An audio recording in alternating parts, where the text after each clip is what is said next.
Halloween. Haddonfield, Illinois, October 31st, 1978. As a young boy, Tommy Doyle had nightmares about the boogeyman. The kids at school made fun of him. His parents told him that the boogeyman was just a figment of his imagination. But Tommy knew the boogeyman was real. I killed him. Get in there, come on, Tommy! Now lock the door!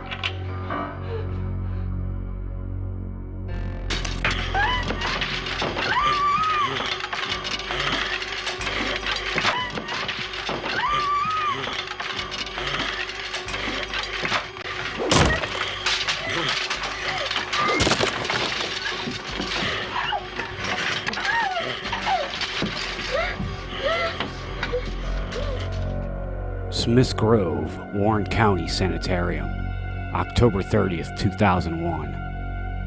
Ah! I know you're still alive, you son of a bitch. Laurie Strode didn't kill you. I don't care what they said on the news. 2 years ago, Tommy had his last encounter with the evil known as Michael Myers. In the conflict, the Haddonfield Baptist Church blew up, and former police chief Brackett died. The townspeople said Tommy Doyle was responsible, that he was insane. Talking to yourself again, Doyle? Fuck you, Krug. Only crazy people talk to themselves. Remember, no beatings, Mr. Krug. We don't want Tommy's body covered in bruises when the medical examiner performs an autopsy following his suicide. What are you talking about, Wynn? You've outlived your usefulness to us. You will be sacrificed tomorrow. Ritual strangulation. Seemingly a suicide. You know he's not dead, Wynn. And I bet you know more about Laurie Strode's disappearance than you'll admit. Laurie Strode is dead. But of course, you're right. Evil never dies. Evil is like a cancer. You can cut it out, but cells will continue to metastasize. Give him the injection. Ugh.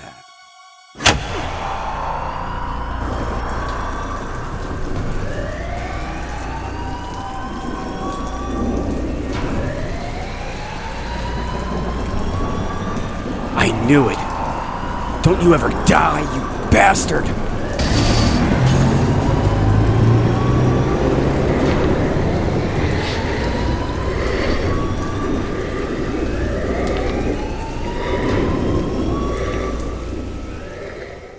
Haddonfield, Illinois, October 31st, 2001. For over 20 years, this small town has lived in mortal dread of the boogeyman.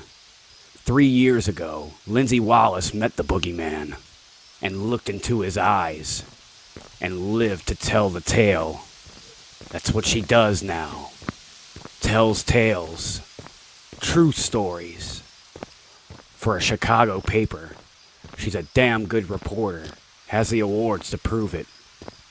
Now she's returned home to tell the biggest story of all.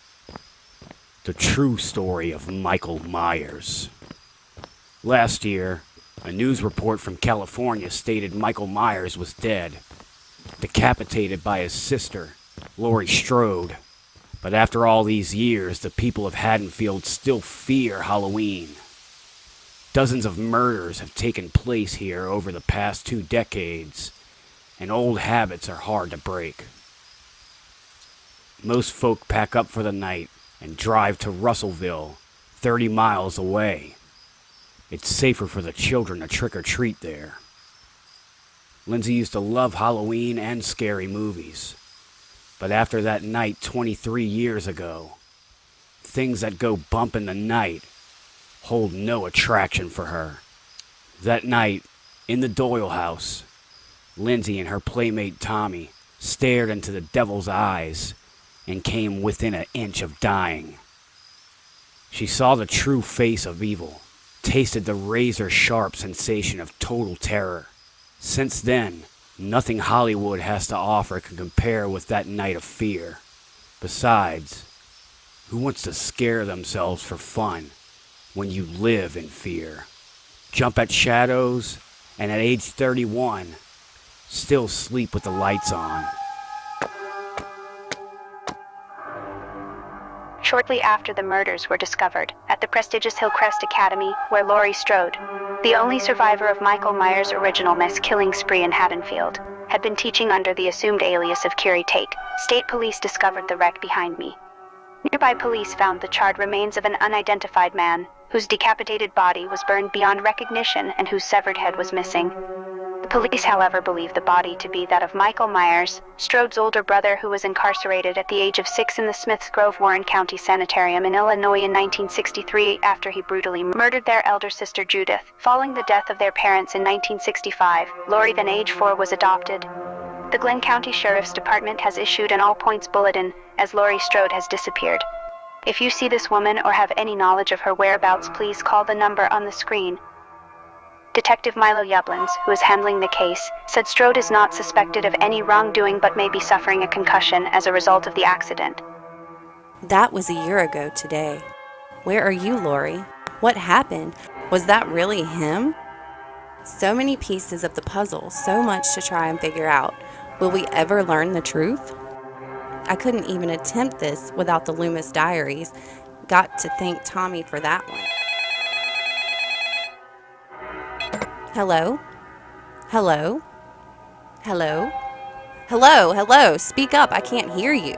Speak or I'm going to hang up. Just in, an inmate has escaped from the Smiths Grove Sanitarium. Thomas Doyle, 32, who was incarcerated at the facility after he was found guilty by reason of insanity of the murders of former Haddonfield Sheriff Lee Brackett and bankrupt real estate tycoon Richie Castle 2 years ago, broke out of the asylum around lunchtime today after killing Wesley Krug, an orderly. Doyle, who is believed to be armed, according to Chief Psychiatrist Dr. Terrence Wynn, is considered dangerous and is believed to be responsible for the theft of 3 bodies and their headstones stolen earlier this afternoon from the Haddonfield Cemetery. Andy Brackett, Linda Vanderklock, and Bob Sims, the 3 young victims of Michael Myers' original 1978 massacre. Tommy, what are you doing? I was so close to getting the ACLU to take up your case.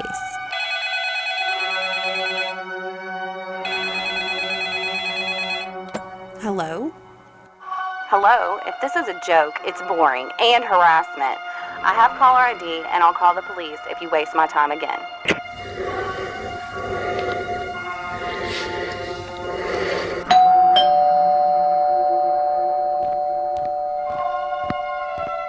No trick-or-treating here.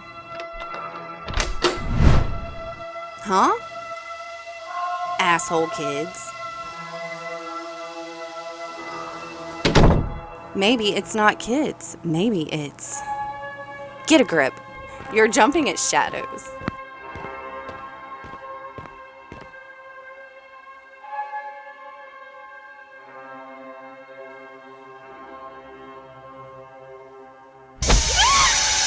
Lynn, don't. It's me. Tommy, let me go. Stay away from me. It's okay. I'm not going to hurt you. You know that.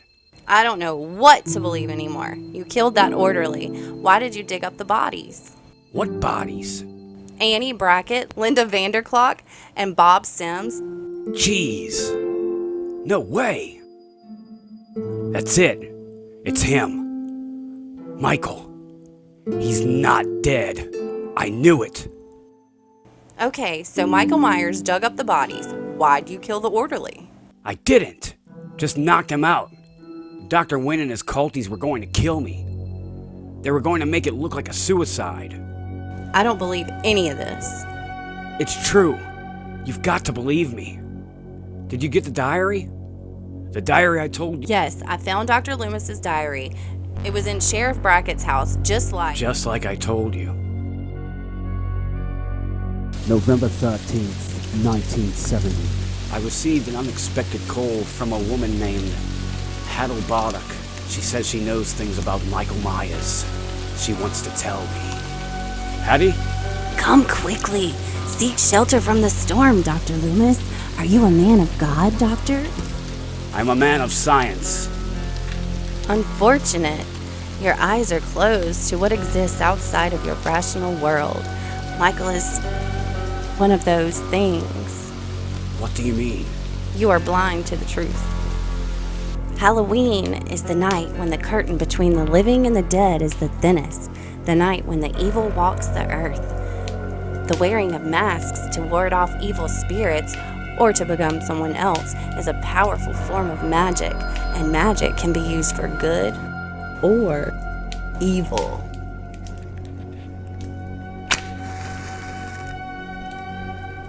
Michael was born on November 1st, known in some cultures as the Day of the Dead.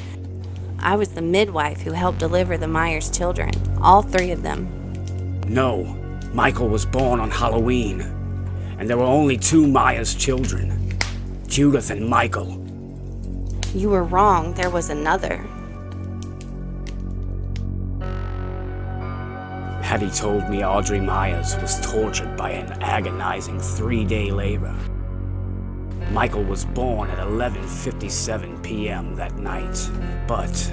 Michael's body may have entered the world that night, but his soul did not. He was stillborn. But that soul, that black-hearted soul, did arrive as night became day, the Day of the Dead. He was officially pronounced alive at 12:06 a.m., and the curse was fulfilled. I already told you this, and we know Laurie was Michael's sister, but Loomis didn't discover that until 1978. Someone's upstairs.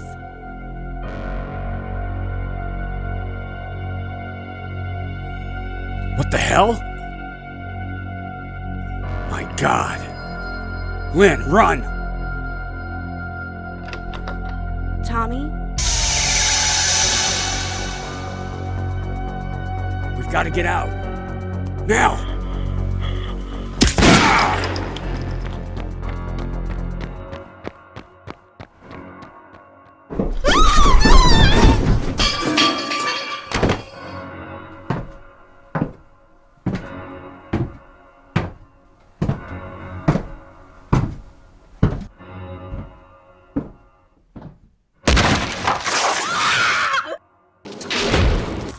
Help! Help! Somebody!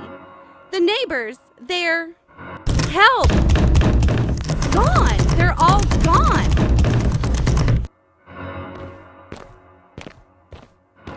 You son of a bitch! Help! Somebody! This is real! Help! God damn it! This place is a freaking ghost town! Fuck! Stop! Stop! Help! Come back! Shit! Oh God, Lampkin Lane, I'm headed for the Myers house. Fuck running. I've been running for 23 years.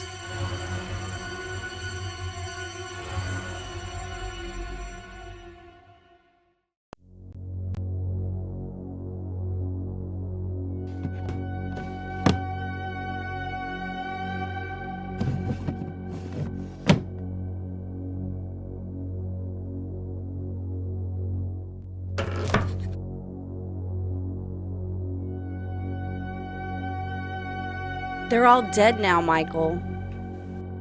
You killed them. Your sisters are both dead.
4 weeks later.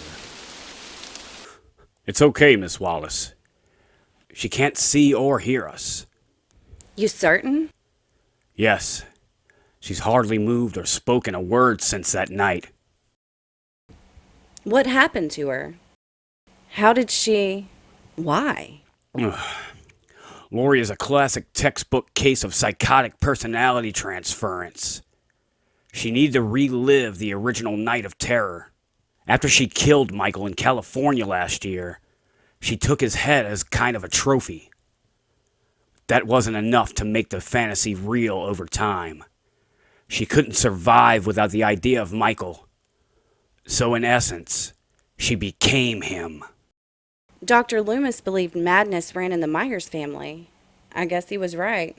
What do you think, Dr. Blotch? When there's a family bond, and the Myers case seems to prove this without a doubt, the depth of personality transference can be incurable. The only curse on the Myers family was mental illness. Although we can't prove it because we have no records, Dr. Loomis theorized it went back generations, fueled by alcoholism and probably incest. What about evil? Dr. Loomis wrote in his diary, "Evil never dies. It just finds a new way to be reborn." The late Dr. Loomis was a brilliant psychiatrist, but I think he became a little unbalanced himself in his later years. Obsession is like a cancer. It can spread, and it can consume us totally, like it did Tommy Doyle. I don't think Tommy was insane. It's just, I don't think either of us could get over what happened all those years ago. But I know one thing. This is going to make one hell of a story. Could I have a moment alone? Sure, take your time. But what if Tommy and Dr. Loomis were right? What if it's not just madness? What if some evil, some force beyond our comprehension which caused that madness?